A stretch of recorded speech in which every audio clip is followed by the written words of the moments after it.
My name is Jerry Gallegos, and this is my session three reflection on social media and tech. And after this session, after assessing the size and quality of my current audience from my social media platforms, I probably have around a few hundred people around my age, so around the early 20s to really any age for adults from like my parents' friends, from family members to professors. So I really do have a wide variety of people that have access to my social platforms.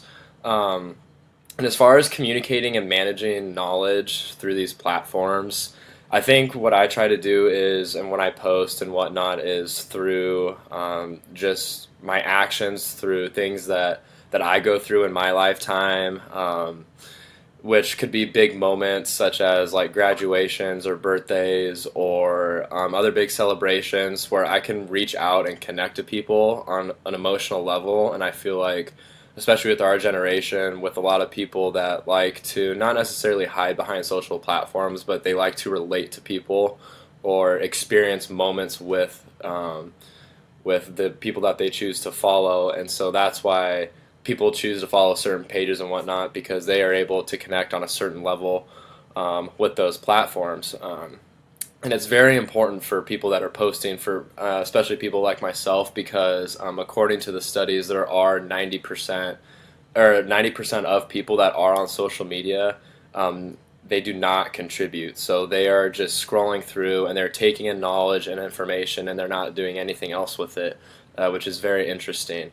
So I think people forget that there are a lot of eyes on our screens with what we are posting, and there's oftentimes not a lot that goes on as far as commenting and other posting or replies.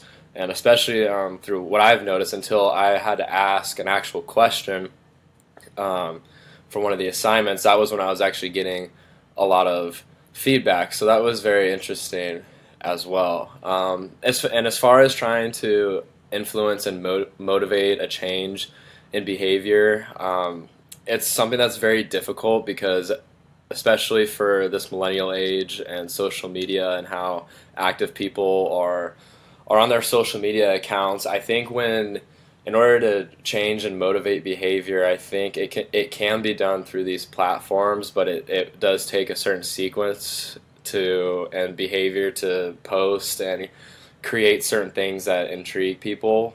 But I do think when tapping in and trying to connect on a more emotional level, that you are actually able to um, change someone's behavior, change the way they're acting, especially when you're able to tap in and see how they feel. Because again, people are always listening, which is huge, and it's something that we always forget. And so tapping into those emotional feelings, whether they're happy, sad, anger, or just being honest, just being vulnerable. And that was also talked about was just understanding as a person who is posting your strengths and weaknesses and just being vulnerable in those posts. That goes a very long way.